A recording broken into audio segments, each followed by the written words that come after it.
Hey, this is Ravings and Cravings here, otherwise known as Ruth Hartunian Allenbaugh, with a new show brought to you by the Wyndham Economic and Community Development folks and people here at Good Company WILI.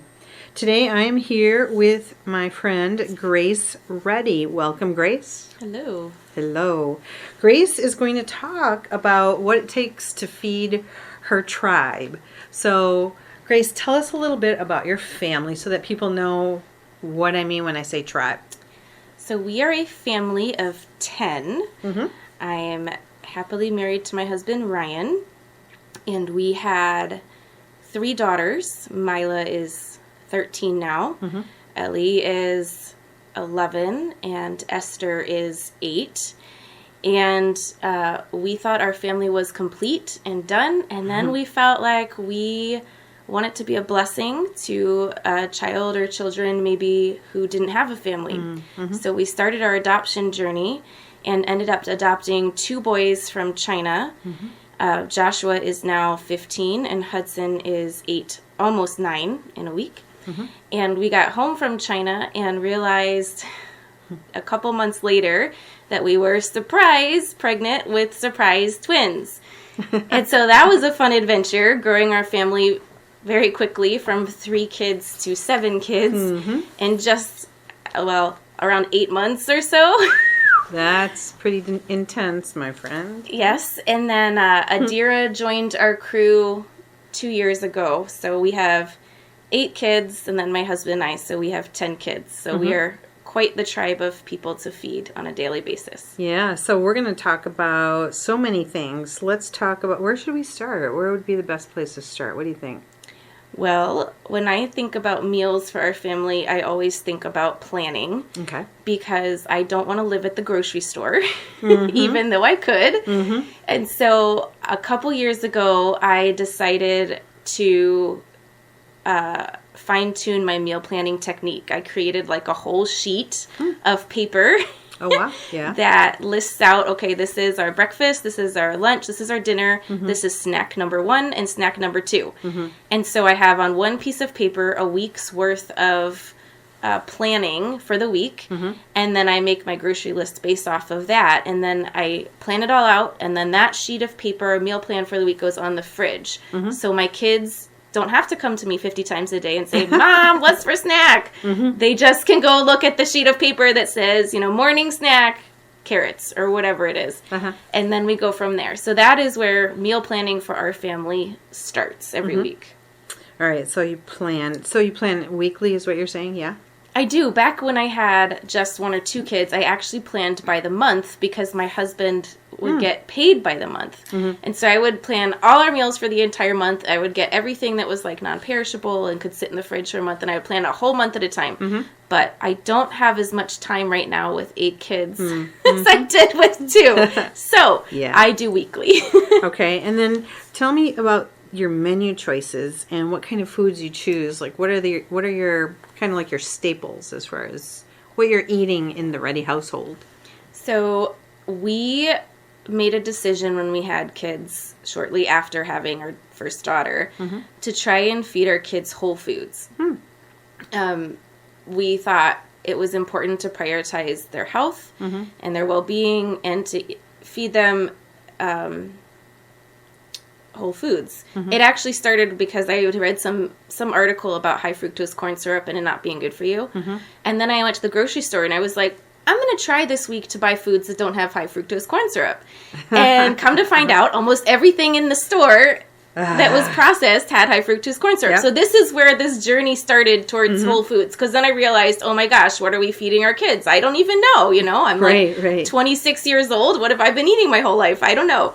So I was literally standing in the bread aisle trying to find like a loaf of bread to feed my child that didn't have high fructose corn syrup. And it all had it in there. So anyway, this was a while ago. I think now that there are some breads out there that you can buy that don't have it. Yep. But back then, that was a hard thing to find.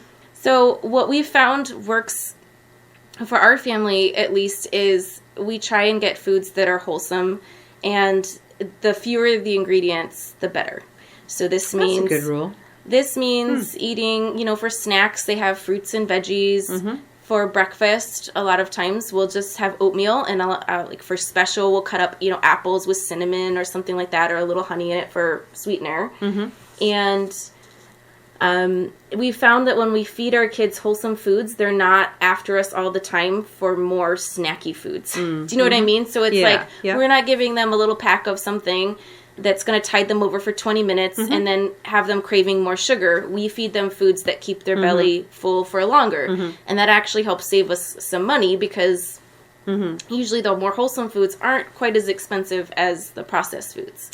All right. Well, this is going to kind of be a parenting-ish kind of question, but I'm thinking about how you have 10 people, and I am sure that you can't all agree on like what you all love to eat. So when you serve things that not everyone likes, what's the rule? What's the deal? Or do you always have success with what you serve at your table? So our standard rule or guideline would be to have our kids try it. And if they don't like it, the phrase we've taught them to say is, I don't care for this. Okay, that's clear. We've had some kids saying, this is disgusting. And we're like, at age 3 or 4, they're like, this is so gross. And we're like, nope, I don't care for this, Mom.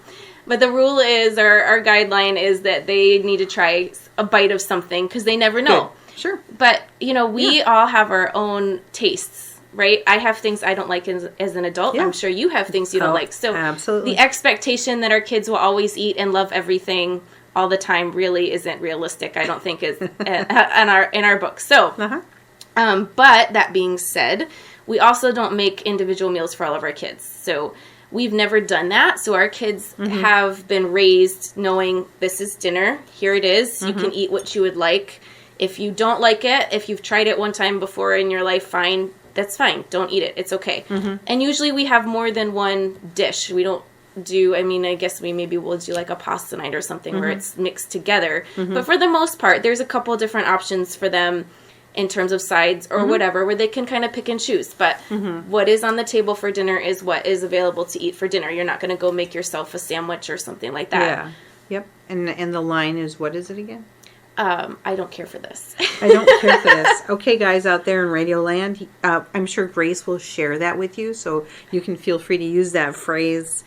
Tell me about some of do you use recipes? Like, when you bake and cook, are they just suggestions? How do you do this? So, I do use some recipes, but I've been making the same thing now because I've been a mom making from scratch foods now for like 13 years. Wow. So I have a lot of things that I just know how to throw together. And also, I think one of the things that has helped us with meal planning, especially now that we have some older kids that are doing different activities throughout the week. So, we have certain days of the week where some kids are here or there or whatever. And so one thing that has helped me plan as our life has gotten a little bit more complicated in terms of older kids needing to be places is to stick with a more basic, I guess, menu plan. So we'll do like Mondays, we usually have some type of pasta dish. Tuesdays, we'll usually do tacos or like a taco bowl. So it's like rice and then kids pick toppings for it. We'll do a soup once or twice a week. And so I try to keep things pretty basic, especially during the school year. So we're still having wholesome foods, but you're not going to get like a deluxe recipe that I've downloaded from the internet that I've slaved over for 4 hours because it's new. Like during the week, like we get like, okay, these are the mom's tried and trues. These are the things that I can fit in our budget and that work well on a busy night. So if I know there's a night that it's like, okay, we got to be out the door by 5 p.m. or 5:30, then that's the night that we're going to do a really pretty easy meal that I can make at 2 o'clock and keep warm in the oven or warm in the Instapot. And then when it's time to eat, we eat and then we go. So having that awareness, I think, is where having a meal plan is helpful. Like on my meal plan, I actually say, Monday nights, out the door by 5. Tuesdays, this kid is going here at this time. So it's right on our plan what's going on when. So then when I'm planning our meal, I know, okay, this night I need a really easy meal. Or this night, hey, I'm going to do something that's more intensive for our family dinner because I have the time to spend on it. Well, and I mean, what does your grocery bill look like? I can't imagine. What does that look like? How do you budget this? Like, do you do a budget? How do you So we financially are do that? not independently wealthy. We're not millionaires here. We Okay. are pretty typical, I think, in terms of income for an American family. We usually spend between 100 to 150 on groceries a week. For that many people? Maybe like if we need a lot of toilet paper or something, we might push 175, 200, but like typically we try and keep things on a pretty tight budget. I mean, we have kids that have, medical needs and things like that going on. So there's a lot of moving parts in our family. So we really try and stick to a certain amount per month that we spend on food. And part of that is just being smart. Like we'll do a lot of dishes that are, we'll use beans instead of meat, or, I buy like rice and beans, or we actually started grinding our own flour a couple years ago. Really? Because there is some cost savings there. So we buy the wheat berries, Oh, wow. and then we grind them at home before we make something, or like a couple days ahead, and then That's keep them cool. cool. So we buy a lot of items in bulk, and then we store them, and so that helps us to get savings as well. Oh, that's great. Some years we've bought like a half a cow or a whole cow or something like that. We have a backup freezer. So that's helpful, so that when there's deals on things, we'll stock up on them and then kind of pocket the savings, I guess. So do you do any, I guess you would call it like homesteading things as far as farming or butchering your own? And I know when I came to visit you with my friend, we got to watch the turkeys getting prepped. I think it was like before Thanksgiving, right? Yeah, so when we were shopping at the local farmers market when we lived in a different state, we would buy happy chickens, right? They're chickens that had these beautiful lives on a farm roaming around. And they were like $25 a piece. Well, Yep. our family eats 2 of those chickens, right? For one meal. That's a 30-year budget. Yeah. So that's like not really doable Not with happening. what our budget is. So we did some research and found out that we could raise meat chickens for a substantial savings. And so that's one of the ways that we are able to save some money and still feed our family happy chickens that are able to run around and have wonderful lives enjoying the sunshine. So that's one thing. We have chickens for eggs. We have a massive, massive garden that in the summer, like we'll get so many tomatoes, and then I just will make tomato sauce. And it's time intensive. I'm a stay-at-home mom, so some of these things might not be practical, but during the summertime I'm able to plant a bunch of tomatoes, take the tomatoes and spend the time, and then I'll just put up sauce. And then that sauce we'll have every Monday in our pasta. So that's helpful. The cost of a tomato plant is like nothing compared to what it yields. So you have your own garden, you have animals that you can eat, and you have, what else do you, I'm trying to think of what else you have. What else do you have that you have on site? And are you canning? You're canning the sauce? I actually, or so what do you do? Some vegetables I will can, but sauce I just freeze. I just freeze it. because it's easier for me. I just put it in Ziploc bags and then I put it in our freezer, and they'll freeze flat. So that's helpful. And then with our chickens, a chicken, even if you don't raise your own chicken, right? You can get a roast chicken at the store, and even a standard chicken rate is like what, $10 $10, now? Something yeah. like that, right? So you can use a chicken, and we'll get like 3 or 4 meals out of it, because you can use it for, you have your chicken, you can make stock, then you can make soup out of it, or you have leftover chicken, you can make chicken salad for lunch, or chicken tacos. Like you get so many, there's such a value there, and you're spending like $10 as opposed to $10 on, a throw in the oven lasagna or something, right, that lasts for one meal. You can buy something that's a single item, as opposed to something with many ingredients, but then that can become an ingredient in other things. So it stretches, right? Yeah, plus you can pronounce everything that you're eating, and it doesn't, what your ingredient list is. As a lasagna that's pre-made is got a long ingredient list. Right. I mean, and the thing is, I think it's important as parents that, we're raising kids, but we're not perfect, right? Nobody's parenting. Wait a second. Nobody is parenting in a vacuum, ever. You're not. You're not parenting in a perfect world. You're not perfect. Your kids aren't perfect. Your life is not perfect, right? Yes, this is true. And so, in my mind, we have all of these things that we would like to do. Yeah. But, I also keep in the forefront of my mind, we have a 90-10 policy, right? Like, this is like we're not militant. If we need to order a pizza one night because we've had a really rough day or whatever, we've dropped the ball on who knows what, that's okay. You know what I mean? Like, we do what we can do as parents. Phew. All right, good. I think that sounds very reasonable and practical and very normal. Right. Some seasons of life are crazy and insane, and some seasons you've got a rhythm, you've got the routine, you have the meal plan, and it's just flowing perfectly, right? Yeah. But you got to have grace for yourself. You've got to be able to just say, okay, you know what? We're just going to throw in the towel today, and it's going to be one of those 10% days, and just go with it. And there's no guilt there, Is that why you have that for a first name? Grace, yeah, I don't know. Is that why your parents named you that? I mean, do you know why they named you Grace? I have no idea. I just wonder. No, I know they're Jesus-loving people, just like we are, and that was a name that they loved, and that's all I got. Yeah. Well, okay, so that means every day you're feeding 10 people, your kids, 8 kids, and yourself and your husband. What about, like, other things that you love to do with food? Do you like to have people come over? Do you not like that? Do you like to be hospitable? What do you think? So I think having an open home is a gift. I love that. Growing up, the people I think that were the most influential in shaping how I see the world and making a difference in my life, they always had open doors. So I could go over or whatever, and I'd see their messy house, I'd see their kids being crazy, whatever, and it didn't matter, and that's something that my husband and I have really tried hard to have for our family is to have an open door to people.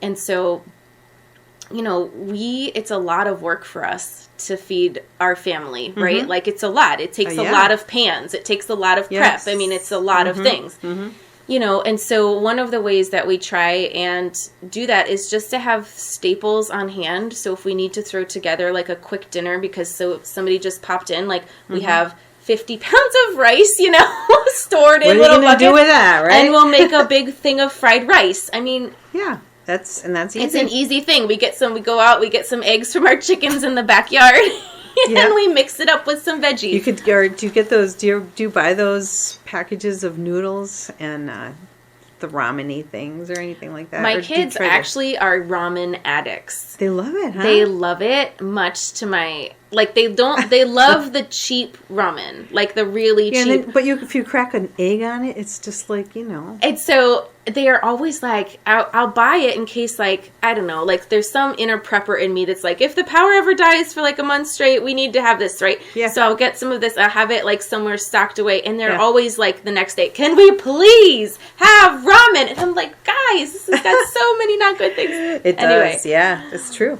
Yes, but hospitality, I think, is something that's near and dear, and the other bit of that is not just opening our home, but also being aware of when somebody might be blessed or maybe would have a need, right? So, like, I want my kids to see us extending love to people, whether they are, on the same page as us with beliefs or not, doesn't matter, right? We can all be kind to one another. And so if I hear of somebody that's sick or, having a tough time or busy, or somebody's, has a relative or something that has passed away or whatever it is, I try and be quick to offer, hey, let me bring you some soup. A friend of mine, her kids were sick. She's got 3 little kids, pink eye, all of them. And I was like, let me bring you some soup. So I just dropped off some soup I had in my freezer, because whenever I make soup, I make 2 or 3 batches of it. So I have some to share.